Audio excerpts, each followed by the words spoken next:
வணக்கம். மாலை முரசு செய்திகளை விரிவாக பார்ப்பதற்கு முன்பாக தலைப்புச் செய்திகளை பார்க்கலாம். மக்களவை சட்டப்பேரவை தேர்தலுக்கு 27 நாட்களே உள்ள நிலையில் தமிழகத்தில் சூடுபிடிக்கிறது தேர்தல் களம். வேலூர், திருவண்ணாமலை தொகுதிகளில் முதலமைச்சர் எடப்பாடி பழனிசாமி, மு.க. ஸ்டாலின் போட்டி பிரச்சாரம்.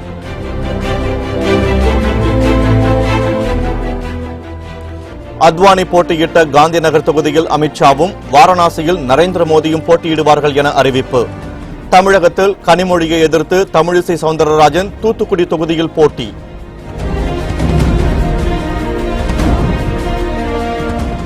அம்மா மக்கள் முன்னேற்றக் கழகத்தின் தேர்தல் அறிக்கை 2வது வேட்பாளர் பட்டியல் வெளியீடு. நாடாளுமன்ற தேர்தலில் டிடிவி தினகரன் தேனி தொகுதியில் களம் காணுவாரா என எதிர்பார்ப்பு.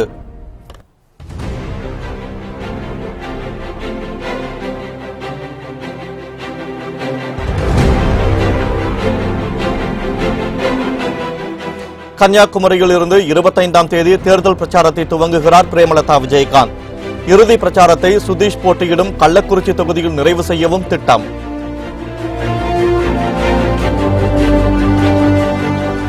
சித்திரை திருவிழாவிற்காக மதுரையில் தேர்தலை ஒத்திவைக்க கோரிய வழக்கு விசாரணை நிறைவடைந்ததை அடுத்து இன்று தீர்ப்பு வழங்குகிறது சென்னை உயர்நீதிமன்றம். இனி விரிவான செய்திகளை பார்க்கலாம். சேலம், தருமபுரி தொகுதிகளில் இன்று முதலமைச்சர் எடப்பாடி பழனிசாமியும் திமுக தலைவர் மு.க. ஸ்டாலினும் தேர்தல் பிரச்சாரத்தில் ஈடுபடுகின்றனர். மக்களவைத் தேர்தலுக்கு இன்னும் 27 நாட்களே உள்ள நிலையில் தமிழகத்தில் தேர்தல் களம் சூடுபிடித்துள்ளது. இந்த தேர்தலில் அதிமுக தலைமையிலான கூட்டணி, திமுக தலைமையிலான கட்சிகள் மற்றும் தினகரன் தலைமையிலான அம்மா மக்கள் முன்னேற்றக் கழகம் என மும்முனை போட்டி நிலவுகிறது. இந்த நிலையில் முதலமைச்சர் எடப்பாடி பழனிசாமி சேலம் மாவட்டம் கருமந்துறையில் உள்ள செல்வ விநாயகர் கோவிலில் சுவாமி தரிசனம் செய்துவிட்டு கள்ளக்குறிச்சி தொகுதி தேமுதிக வேட்பாளர் சுதீஷை ஆதரித்து பிரச்சாரம் மேற்கொள்கிறார். புத்திரகவுண்டம்பாளையம், வாழப்பாடி, அயோத்தியா பட்டணம் ஆகிய இடங்களில் வாக்கு சேகரித்து பேசும் அவர் மாலை 4 மணிக்கு தருமபுரி மாவட்டம் பாப்பிரெட்டிப்பட்டி தொகுதிக்கு உட்பட்ட தொப்பூர், நல்லம்பள்ளி, தருமபுரி டவுன் பகுதிகளில் பிரச்சாரம் மேற்கொள்கிறார். இதனைத் தொடர்ந்து மாலை 6:30 மணிக்கு பெண்ணாகரம், பாப்பாரப்பட்டி, பாலக்கோடு, காரிமங்கலம் பகுதிகளில் தருமபுரி நாடாளுமன்ற தொகுதியின் பாமக வேட்பாளர் அன்புமணியை ஆதரித்து பேசுகிறார். திருவாரூரில் நேற்று முன்தினம் தனது பிரச்சாரத்தை துவங்கிய திமுக தலைவர் மு.க. ஸ்டாலின் சேலம் கோட்டை மைதானத்தில் இன்று காலை சேலம் திமுக வேட்பாளர் பார்த்திபனை ஆதரித்து பிரச்சாரம் செய்கிறார். பின்னர் அவர் மாலை 5 மணிக்கு தருமபுரி நாடாளுமன்ற தொகுதி, பாப்பிரெட்டிப்பட்டி சட்டமன்ற தொகுதி ஆகிய இடங்களில் தீவிர பிரச்சாரம் மேற்கொள்கிறார். அங்கு பொதுக்கூட்டத்திலும் பங்கேற்று பேசுகிறார்.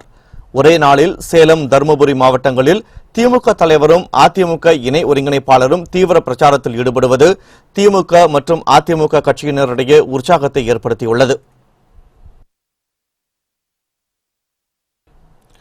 மக்களவைத் தேர்தலில் 20 மாநிலங்களில் போட்டியிடும் 184 வேட்பாளர்கள் அடங்கிய முதல் பட்டியலை பாஜக வெளியிட்டுள்ளது.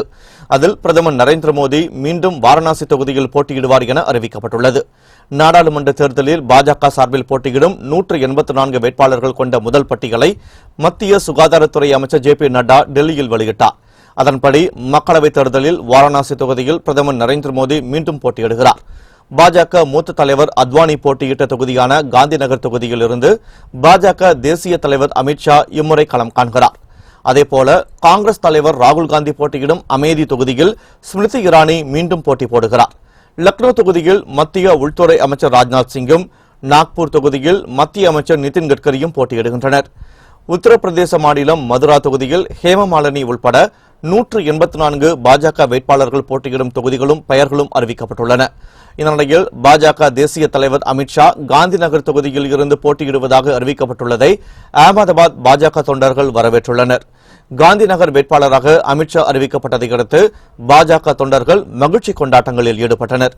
இதேபோல வாரணாசி தொகுதியில் மீண்டும் பிரதமர் நரேந்திர மோடி போட்டியிடுவார் என்ற அறிவிப்பை அடுத்து வாரணாசி பகுதி பாஜக தொண்டர்கள் மகிழ்ச்சி கொண்டாட்டங்களில் ஈடுபட்டனர். மேலும் எப்போதும் தங்கள் தொகுதி நாடாளுமன்ற உறுப்பினராக நரேந்திர மோடி இருக்க வேண்டும் எனவும் அவர்கள் விருப்பம் தெரிவித்துள்ளனர். இதனிடையே மதுரா தொகுதியில் மீண்டும் போட்டியிட வாய்ப்பு கிடைத்ததை அடுத்து செய்தியாளர்களிடம் பேசிய ஹேமமாலினி தான் மீண்டும் நாடாளுமன்ற உறுப்பினராக வர வேண்டும் என மதுரா மக்கள் விரும்புவதாக கூறினார். தனக்கு மீண்டும் வாய்ப்பு வழங்கிய அமித்ஷா, பிரதமர் நரேந்திர மோடி மற்றும் பாரதிய ஜனதா கட்சிக்கு அவர் நன்றியை தெரிவித்துக் கொண்டார். மதுரா நகரின் முன்னேற்றத்திற்காக பாடுபட போவதாக கூறிய அவர் மதுரா மக்கள் தன்னுடைய பணியை விரும்புவதாகவும் தெரிவித்தார். लेकिन मुझे इस बार आई हूँ वापस, मुझे टिकट जो दिया है उसके लिए मैं अमित शाह जी, मोदी जी और जितने भी इस मीटिंग में बैठे थे उन सबको धन्यवाद करती हूँ, क्योंकि उन्होंने वापस मुझे चुना है और मैं ज़रूर मेहनत करके यहाँ पे जो जो विकास करना चाह रही थी वो सब करके दिखाऊंगी. தூத்துக்குடியில் கனிமொழிக்கு எதிராக தமிழிசை சவுந்தரராஜனும் சிவகங்கையில் ராஜாவும் போட்டியிடுவார்கள் என அறிவிக்கப்பட்டுள்ளது. டெல்லியில் மத்திய சுகாதாரத்துறை அமைச்சர் ஜே பி நட்டா தமிழகத்தில் பாஜக சார்பில் போட்டியிடும் 5 வேட்பாளர்களின் பெயர்களையும் அறிவித்தார். அதன்படி கோவையில் சி.பி. ராதாகிருஷ்ணன், சிவகங்கையில் ராஜா, ராமநாதபுரத்தில் நயினார் நாகேந்திரன், தூத்துக்குடியில் தமிழிசை சவுந்தரராஜன் மற்றும் கன்னியாகுமரியில் மத்திய அமைச்சர் பொன் ராதாகிருஷ்ணன் போட்டியிடுவார்கள் என தெரிவிக்கப்பட்டுள்ளது. Tamil Nadu Coimbatore Shri CP.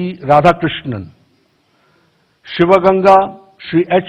Raja, Ramanathapuram Shri Nainar Nagendran, Shri Thoothukudi Tamilisai Soundararajan, first of all Kanyakumari Pon Radhakrishnan.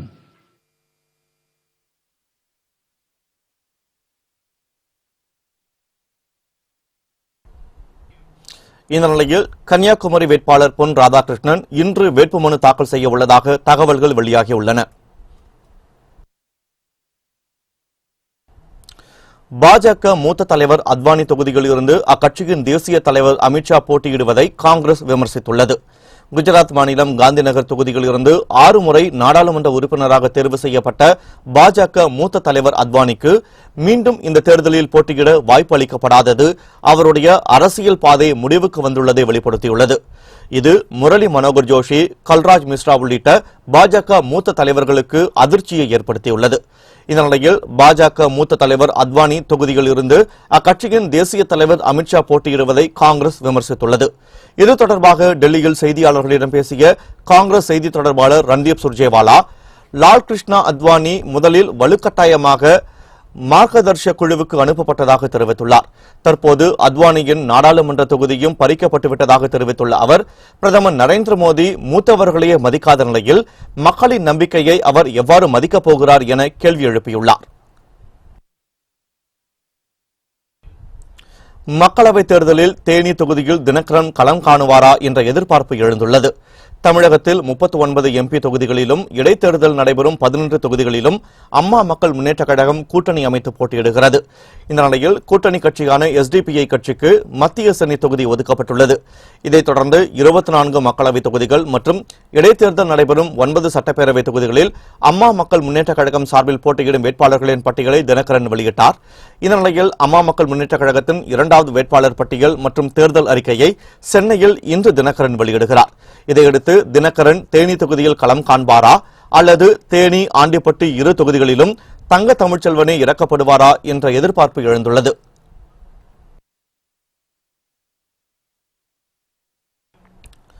மக்களவைத் தேர்தலில் அதிமுக கூட்டணி கட்சி வேட்பாளர்களை ஆதரித்து வரும் 25ஆம் தேதி கன்னியாகுமரி தொகுதியில் தேமுதிக பொருளாளர் பிரேமலதா விஜயகாந்த் தேர்தல் பிரச்சாரத்தை துவங்குகிறார். நாடாளுமன்ற தேர்தலில் அதிமுக கூட்டணியில் வடசென்னை, திருச்சி, கள்ளக்குறிச்சி, விருதுநகர் ஆகிய தொகுதிகளில் தேமுதிக போட்டியிடுகிறது. இந்த நிலையில் 25ஆம் தேதி கன்னியாகுமரியில் பிரச்சாரத்தை துவங்கும் பிரேமலதா விஜயகாந்த் அந்த தொகுதியின் பாஜக வேட்பாளர் பொன் ராதாகிருஷ்ணனுக்கு ஆதரவாக வாக்கு சேகரிக்கிறார். இதைத் தொடர்ந்து தேமுதிக போட்டியிடும் 4 தொகுதிகளிலும் தலா 2 நாட்கள் முகாமிட்டு பிரச்சாரம் மேற்கொள்ளும் பிரேமலதா விஜயகாந்த் இடைத்தேர்தல் நடைபெறும் 18 சட்டப்பேரவை தொகுதிகளிலும் பிரச்சாரம் செய்ய முடிவு செய்துள்ளார். இறுதியாக தனது சகோதரர் சுதீஷ் போட்டியிடும் கள்ளக்குறிச்சி தொகுதியில் தனது பிரச்சாரத்தை முடிவு செய்ய பிரேமலதா விஜயகாந்த் திட்டமிட்டுள்ளார்.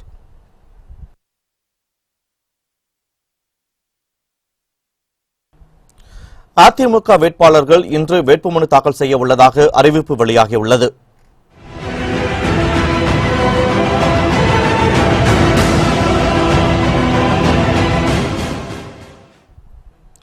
தமிழகத்தில் 20 மக்களவை தொகுதிகளுக்கும் 18 சட்டமன்ற தொகுதி இடைத்தேர்தலுக்கும் அதிமுக வேட்பாளர்களை அறிவித்துள்ளது.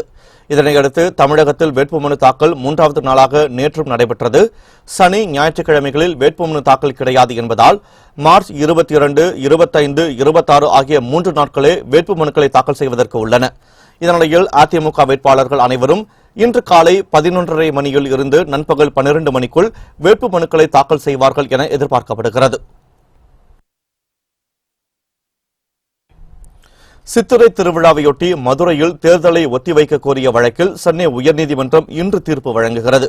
மதுரையில் சித்திரை திருவிழா மற்றும் பெரிய வியாழன் காரணமாக மக்களவைத் தேர்தல் தேதியை மாற்றக் கோரி பார்த்தசாரதி என்பவர் தொடர்ந்த வழக்கு சென்னை உயர்நீதிமன்றத்திற்கு மாற்றப்பட்டது. இந்த வழக்கு விசாரணையில் மதுரையில் மக்களவைத் தேர்தலை தள்ளி வைக்க முடியாது என்று திட்டவட்டமாக மறுத்துள்ள தேர்தல் ஆணையம், மதுரை மக்களின் வசதிக்காக இரவு 8 மணி வரை வாக்குப்பதிவு நடைபெறும் என்று பதிலளித்துள்ளது. இதனையடுத்து மதம் சார்ந்த வழிபாடுகள் எப்படி ஒவ்வொருவருக்கும் கடமையாக உள்ளதோ அதேபோன்றுதான் தேர்தலில் வாக்களிப்பதையும் கடமையாக கருத வேண்டும் என சென்னை உயர்நீதிமன்றம் கருத்து தெரிவித்துள்ளது. இதைத் தொடர்ந்து விசாரணையை ஒத்திவைத்த சென்னை உயர்நீதிமன்றம் இந்த வழக்கில் இன்று தீர்ப்பு வழங்குகிறது.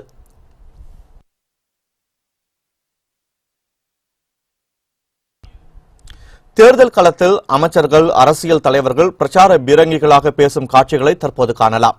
மக்களவைத் தேர்தலில் அதிமுக தலைமையிலான கூட்டணி வெற்றி பெற்றால் தமிழக மக்களின் உரிமைகள் மீட்கப்படும் என அமைச்சர் ஜெயக்குமார் தெரிவித்தார்.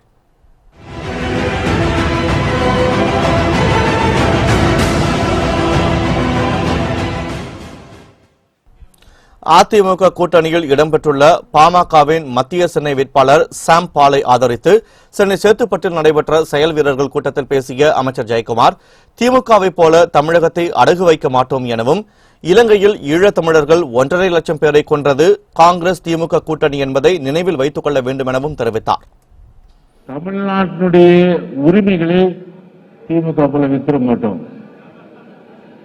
திமுக போல கூட்டணி வச்சுட்டு தமிழ் இனத்தை அழித்தாங்க, அந்த வேலை ஒருவர் செய்ய மாட்டோம். மீண்டும் அவர்கள் ஒன்று சேர்ந்திருக்கிறார்கள் தமிழ் இனத்தை அழிப்பதற்கு. எனவேதான் அப்படிப்பட்ட அந்த சூழ்நிலை கூட்டணி நிச்சயமாக தமிழ்நாட்டு மக்கள் ஓட ஓட அளவுக்கு அவர்கள் ஒவ்வொரு தொகுதியிலும் அவர்கள் டெபாசிட் இழக்கின்ற அளவிற்கு அனைத்து இந்திய அண்ணா திராவிட முன்னேற்ற கழக அந்த கூட்டணி நண்பர்கள் நிச்சயமாக பணியாற்றி தமிழ்நாட்டிலே அம்மா அவர்கள் சொன்னது போல நாடு நமது 40 நமது என்கின்ற வகையிலே வரலாறு நிச்சயம் படைப்போம். இதனைத் தொடர்ந்து பேசிய பாமக நிறுவனர் ராமதாஸ், திமுக தேர்தல் அறிக்கையில் கதாநாயகனும் இல்லை, கதாநாயகியும் இல்லை, வில்லனும் இல்லை எனவும் வெறும் காமெடி மட்டும்தான் உள்ளதாகவும் விமர்சித்தார். மக்களின் நலன் மற்றும் உரிமைகளை மீட்டு எடுக்கவே அதிமுக கூட்டணி அமைந்துள்ளதாக கூறிய அவர், மக்களவைத் தேர்தலிலும் சட்டப்பேரவைத் தேர்தலிலும் அதிமுக கூட்டணிதான் வெற்றி பெறும் என்றும் நம்பிக்கை தெரிவித்தார். திமுக தேர்தல் அறிக்கை அதையும் சொன்னேன். அதுல உப்பும் இல்லை, சப்பும் இல்லை, உரப்பும் இல்லை, எதுவுமே இல்லை. இது அதுல கதாநாயகனும் இல்லை, கதாநாயகியும் இல்லை, வில்லனும் இல்லை, காமெடியன் மட்டும்தான் இருக்காங்க அந்த தேர்தல் அறிக்கையில்.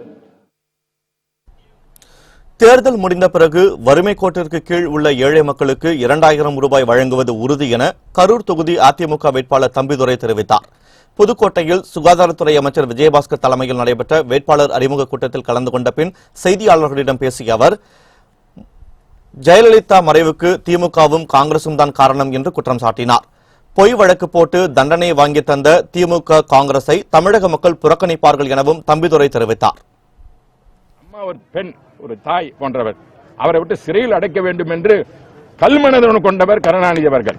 அப்படி செய்ததன் காரணமாகத்தான் புரட்சி தலைவி அம்மா உடல் பாதிக்கப்பட்டது. அந்த பாதிப்பின் காரணமாக அவர் மீள முடியவில்லை. ஆகவே அம்மாவுடைய இறப்பிற்கு பல காரணங்கள், முக்கியமான காரணம் திராவிட முன்னேற்ற கழகம் காங்கிரசும் இந்த வழக்கை தொடர்ந்து சிறையிலே தள்ளியதன் காரணமாகத்தான் அம்மா அவர்கள் உடல் நலம் மிக பாதிக்கப்பட்டது. அதனால் இறப்பதற்கு காரணம் என்பது அனைத்து தொண்டர்களுக்கு எங்களுக்கு தெரியும். கூட்டணி பலமாக இருப்பதால் மக்களவைத் தேர்தலில் அதிமுக தலைமையிலான கூட்டணிக்கு தான் ராஜ்யம், திமுகவுக்கு 0 என அமைச்சர் OS மணியன் தெரிவித்தார். நாகை மாவட்டம் சீர்காழியில் நடைபெற்ற கூட்டத்தில் அதிமுகவின் மயிலாடுதுறை தொகுதி வேட்பாளர் ஆசைமணியை அறிமுகம் செய்து வைத்து பேசிய அமைச்சர் OS மணியன் 17 ஆண்டுகள் ஆட்சியில் இருந்தும் தமிழகத்திற்கு திமுக எதுவும் செய்யவில்லை என்று கூறினார். கச்சத்தீவு, முல்லைப் பெரியாறு, காவிரி என அனைத்திலும் தமிழக மக்களை ஏமாற்றியதும் திமுக தான் எனவும் சாடிய அவர் திமுக மக்களை ஏமாற்றும் கட்சி என்றும் விமர்சித்தார்.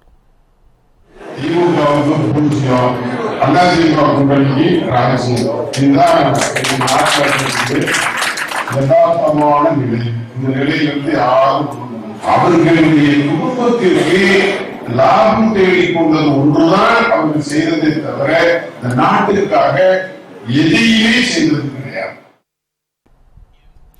இந்தியா முழுவதும் வீசிக்கொண்டிருக்கிற நரேந்திர மோடி அலையை வெல்ல எந்த சக்தியாலும் முடியாது என அமைச்சர் செங்கோட்டையன் தெரிவித்தார். கோபிச்செட்டிப்பாளையம் அருகே கவுந்தப்பாடியில் நடைபெற்ற ஈரோடு மாவட்ட அதிமுக நிர்வாகிகள் கூட்டத்தில் கலந்து கொண்டு பேசிய அமைச்சர் கருப்பண்ணன், திமுகவை டெபாசிட் இழக்க வைப்பதுதான் குறிக்கோள். அதற்காக தேர்தல் பணி செய்யாமல் இருந்தால் முயல் ஆமை கதையாகிவிடும் என்று கூறினார். சின்னத்தை அதிக அளவு சுவரில் வரைய வேண்டும், அதற்கு எவ்வளவு செலவானாலும் பரவாயில்லை என்றும் அமைச்சர் கருப்பண்ணன் தெரிவித்தார். திமுக நம்ம ஒரே எதிரி திமுக வந்து கண்டிப்பா நம்ம டெபாசிட் இருக்கும். நம்ம தொகுதியில சின்னம் போடணும்னா நீங்க அங்கங்க போயிட்டு இருந்த வாங்கி கட்டல இப்போ அப்படி வேட்பாளர் பேரை போட்டு கட்டளைன்னு போடலாம். ஓபிஎஸ் சின்னம், இபிஎஸ் சின்னம், அம்மாவோட சின்னம், தலைவரோட சின்னம் முதல்ல எழுதுமே. அந்த மாதிரி நீங்க ஏதாச்சும் உங்க போயிட்டு இருந்தா அந்தந்த பஞ்சாயத்துல பிடிச்சு நிறைய சின்னம் போடுங்க. இதனைத் தொடர்ந்து பேசிய அமைச்சர் செங்கோட்டையன், உலக நாடுகளில் உள்ள இந்தியர்கள் பாதுகாப்பாக இருப்பதற்கு பிரதமர் நரேந்திர மோடி தான் காரணம் என்று கூறினார். காஷ்மீரில் வெடிகுண்டு கலாச்சாரத்தை ஒழித்தவர் நரேந்திர மோடி என்று கூறிய அவர், ஈரோடு மாவட்டம் எப்போதுமே அதிமுகவின் கோட்டை என்பதை நிரூபிப்போம் என்றும் சூளுரைத்தார். நாங்கள் உலகத்திலே வாழ்ந்து கொண்டிருக்கிற இந்தியர்களாக இருக்கிற எங்களை போன்றவர்களுக்கு இன்றைக்கு நரேந்திர மோடியுடைய தலைமைதான் எங்களை பாதுகாப்பளித்துக் கொண்டிருக்கிறது. துபாயிலும் கூட அது குறிப்பிட்டார். இன்றைக்கு நம்முடைய எல்லை கோடாக இருக்கிற நம்முடைய காஷ்மீர் பகுதியில் வெடிகுண்டு கலாச்சாரமே இல்லாமல் தடுத்த பெருமை இன்றைய தலைமை பொறுப்பை ஏற்றிருக்கிற நரேந்திர மோடி அவர்களுக்கு இருக்கிறது என்பதை நான் இந்த நேரத்தை தெரிவித்துக் கொள்கிறேன். 1972 ஈரோடு மாவட்டம் என்பது அனைத்து இந்திய அண்ணா திராவிட முன்னேற்ற கழகத்தின் வெற்றி கோட்டை. நீட் தேர்வில் ஜெயலலிதா எடுத்த நிலையே தற்போதும் நீடிக்கும் என அமைச்சர் காமராஜ் தெரிவித்தார். திருவாரூர் மாவட்டம் மன்னார்குடியில் செய்தியாளர்களிடம் பேசிய அமைச்சர் காமராஜ், நீதிமன்றத்தின் மூலம்தான் நீட் தேர்வு ரத்து செய்யும் வாய்ப்பு பறிபோனதாகவும், மீண்டும் உறுதியாக இருந்து நீட் தேர்வில் தமிழகத்திற்கு விலக்கு வேண்டும் என்ற வேண்டுகோளை வைத்து அதில் வெற்றி பெறுவோம் என்றும் தெரிவித்தார். மேலும் அதிமுக தேர்தல் அறிக்கையில் கூறியிருப்பதை செயல்படுத்துவோம் என்றும் அவர் உறுதியளித்தார். நீட் தேர்வை தமிழகத்திற்கு விலக்களிக்க வேண்டும் என்கிற வேண்டுகோளை வைத்து அதில் நாங்கள் வெற்றி பெறுவோம் என்கிற எங்களுடைய தேர்தல் அறிக்கை இன்னைக்கு மக்களிடத்தில் மிகப்பெரிய வரவேற்பை பெற்றிருக்கிறது. அது வந்து ஸ்டாலினை பொறுத்தவரை அவருடைய தேர்தல் அறிக்கையோ மற்றவர்களை குறை சொல்வதற்கோ அவர்களுக்கு எந்த விதமான அருகதையும் அதில் கிடையாது. தேர்தல் அறிக்கை வந்து அவருடைய தேர்தல் அறிக்கை வந்து மக்கள் வந்து என்றைக்கு நம்ப மாட்டார்கள். எங்களுடைய தேர்தல் அறிக்கை பொறுத்தவரை மாண்புமிகு அம்மா அவர்கள் தலைமையில் இருந்த ஆட்சி நடந்த காலங்களிலும் சரி இன்றைக்கும் சரி தேர்தல் அறிக்கை எதை சொல்லுகிறோமோ அதை செய்து கொண்டிருக்கிறோம், உறுதியாக செய்வோம். பிரதமர் நரேந்திர மோடி ஒரு சர்வாதிகாரி, முதலமைச்சர் எடப்பாடி பழனிசாமி ஒரு உதவாக்கரை என திமுக தலைவர் மு க ஸ்டாலின் விமர்சித்துள்ளார். திருச்சியை அடுத்த முசிறியில் பெரம்பலூர் தொகுதியில் போட்டியிடும் திமுக கூட்டணி வேட்பாளரும் இந்திய ஜனநாயக கட்சியின் தலைவருமான பாரிவேந்தருக்கு ஆதரவாக நடைபெற்ற பிரச்சார பொதுக்கூட்டத்தில் பேசிய ஸ்டாலின், ஏழையின் குடிமகன் என்று சொல்லிக் கொள்ளும் பிரதமர் நரேந்திர மோடி தமிழகத்தில் கஜா புயலில் 65 பேர் உயிரிழந்த போது, பாதிக்கப்பட்டவர்கள் உணவின்றி இடமின்றி தெரு தெருவாக அலைந்து கொண்டிருந்த போது ஆறுதல் கூறவில்லை, ஒரு இரங்கல் கூட தெரிவிக்கவில்லை என்று குற்றம் சாட்டினார். ஆனால் குஜராத்தாக இருந்தால் இதுபோல விட்டுவிடுவாரா என்றும் ஸ்டாலின் கேள்வி எழுப்பினார். ஒரு ஏழையினுடைய குடிமகன் என்று சொல்லுகிற மோடி அவர்கள் கஜா புயல்ல 65 பேர் மாண்டு போயிருக்கிறார்கள். இருக்க இடம் இல்ல, உடுத்த உடை இல்ல, உண்பதற்கு உணவு இல்ல, தவித்துக் கொண்டிருக்கிறார்கள், நடுத்தருவில் அலைந்து கொண்டிருக்கிறார்கள் அனாதைகளாக. வந்து பார்க்க வேண்டும் என்று கூட நான் கோரிக்கை வைக்கல. ஒரு ஆறுதல் வார்த்தை செய்தியாக வந்துச்சா பிரதமர் அலுவலகத்தில் இருந்து? இதுவரையில் கிடையாது. குஜராத் இருந்தா விட்டிருப்பாங்களா? ஆக மத்தியில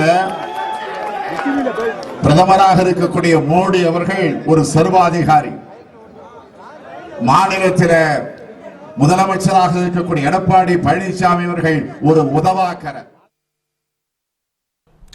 மக்களவைத் தேர்தலை முன்னிட்டு 2000 ரூபாய் சிறப்பு நிதி உதவி வழங்குவது நிறுத்தி வைக்கப்பட்டுள்ளதாக சென்னை உயர்நீதிமன்றத்தில் தமிழக அரசு தெரிவித்துள்ளது.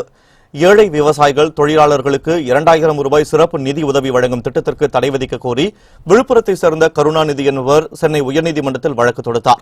இந்த வழக்கை விசாரித்த நீதிபதிகள் மணிக்குமார், சுப்பிரமணியம் பிரசாத் அடங்கிய அமர்வு பயனாளிகளை கண்டறிய சரியான நடைமுறை பின்பற்றப்பட்டுள்ளதாக கூறி மனுவை தள்ளுபடி செய்தது. அரசாணையை திருத்தி அதிகாரிகள் வெளியிட்டுள்ளதாக கூறி அவர்களுக்கு எதிராக நடவடிக்கை எடுக்க கோரி கருணாநிதி மற்றொரு மனு தாக்கல் செய்தார். இந்த மனு நீதிபதிகள் மணிக்குமார், சுப்பிரமணியம் பிரசாத் அமர்வு முன் விசாரணைக்கு வந்தபோது மக்களவைத் தேர்தலை முன்னிட்டு 2000 ரூபாய் சிறப்பு நிதி உதவி வழங்குவதும் அதற்கான கணக்கெடுக்கும் பணியும் நிறுத்தி வைக்கப்பட்டிருப்பதாக அரசு சார்பில் தெரிவிக்கப்பட்டது. இதனையடுத்து நீதிபதிகள் வழக்கின் விசாரணையை தேர்தலுக்கு பிந்தைய நாளுக்கு ஒத்திவைத்தனர்.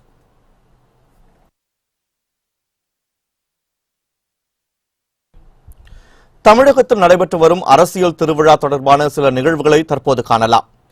அதிமுக கூட்டணியில் இடம்பெற்றுள்ள தமிழ் மாநில காங்கிரஸ் கட்சியின் பெயரை சொல்லாத காரணத்தால் தமிழ் மாநில காங்கிரஸ் கட்சியினர் கூட்டத்திலிருந்து வெளிநடப்பு செய்ததால் பரபரப்பு ஏற்பட்டது.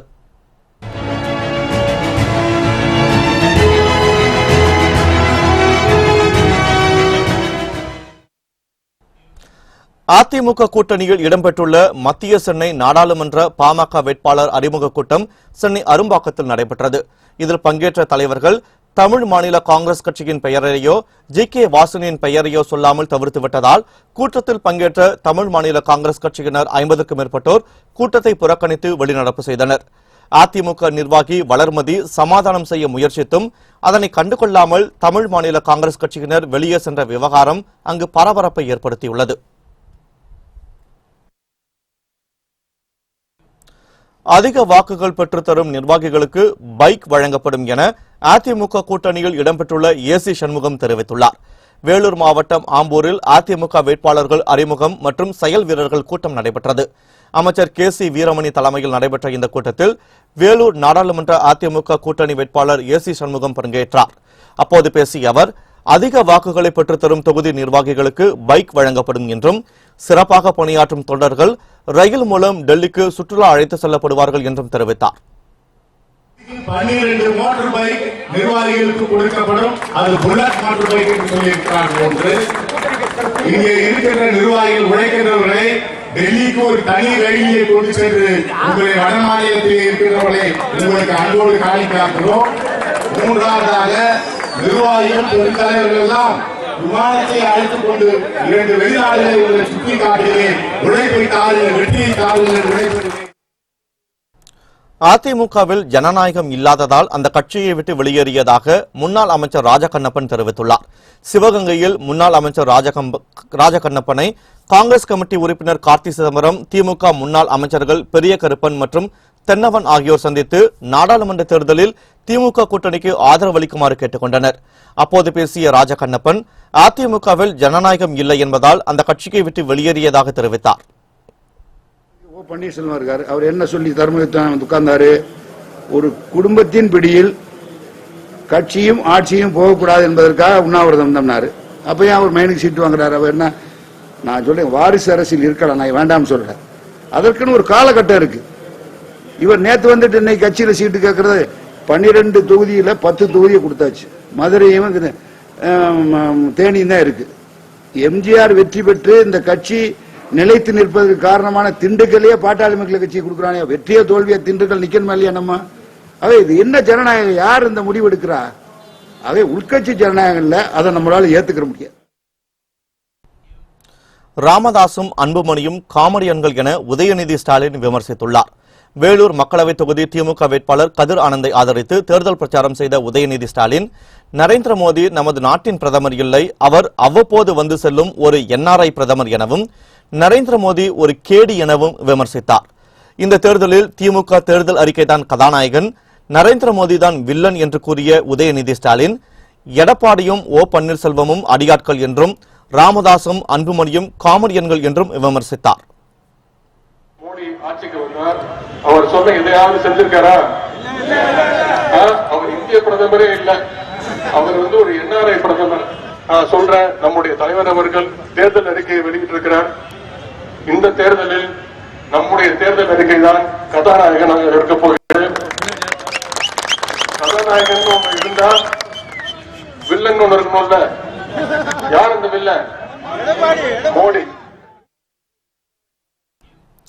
புதுச்சேரியில் போட்டியிடும் என்ஆர் காங்கிரஸ் கட்சி வேட்பாளரின் பெயர் இன்று மதியம் அறிவிக்கப்படும் என முன்னாள் முதலமைச்சர் ரங்கசாமி தெரிவித்துள்ளார். கூட்டணி கட்சிகளோட கருத்து வேறுபாடு அதனை மறந்து நம்முடைய வேட்பாளர் நம்முடைய 5 என்ஆர் காங்கிரஸ் வேட்பாளர் நிறுத்தப்பட்டிருக்கிறார் என்பதை மனதில் வைத்துக் கொண்டு தேர்தல் பணியாற்றுகிறது. புதுச்சேரி நாடாளுமன்ற தொகுதி அதிமுக கூட்டணியில் உள்ள என்ஆர் காங்கிரஸ் கட்சிக்கு ஒதுக்கீடு செய்யப்பட்டுள்ளது. இங்கு போட்டியிடும் வேட்பாளர் யார் என்பது குறித்து இன்று மதியம் அறிவிக்கப்படும் என முன்னாள் முதல்வர் ரங்கசாமி தெரிவித்தார். விழுப்புரம் தொகுதியில் போட்டியிடும் சுயேட்சை வேட்பாளர் வேட்புமனு தாக்கல் செய்ய மாவட்ட ஆட்சியர் அலுவலகம் வந்தார். அப்போது அவரிடம் 500 ரூபாய் குறைவாக இருந்ததால் வேட்புமனு தாக்கல் செய்யாமல் திரும்பி சென்றார். சென்னை முழுவதும் தேர்தல் பறக்கும் படையினர் தீவிர சோதனையில் ஈடுபட்டு வருகின்றனர். நாடாளுமன்ற தேர்தலை முன்னிட்டு பணப்பட்டுவாடாவை தடுக்கும் வகையில் தேர்தல் பறக்கும் படை அதிகாரிகள் காவல்துறையுடன் இணைந்து விடிய விடிய தமிழகம் முழுவதும் வாகன சோதனையில் ஈடுபட்டு வருகின்றனர். இதன் ஒரு கட்டமாக வடசென்னையில் மண்ணடி சாலையில் தேர்தல் பறக்கும் படை அதிகாரிகள் வாகன சோதனை மேற்கொண்டனர். அதேபோல பெரும்பாலான பகுதிகளில் உள்ள தங்கும் விடுதிகளில் காவல்துறையினர் தீவிர சோதனை மேற்கொண்டு வருகின்றனர். இந்நிலையில் சென்னை சேப்பாக்கத்தில் அமைந்துள்ள தங்கும் விடுதியில் காவல்துறையினர் சோதனை மேற்கொண்டபோது சந்தேகத்தின் பேரில் திருச்சியை சேர்ந்த ஒருவரை கைது செய்த காவல்துறையினர் அவரிடம் விசாரணை மேற்கொண்டு வருகின்றனர். புத்தம் புதிய செய்திகள் அவ்வப்போது முழுமையாக மாலை முரசு தொலைக்காட்சி வழங்கும். இணைந்திருங்கள் மாலை முரசு தொலைக்காட்சியுடன். வணக்கம்.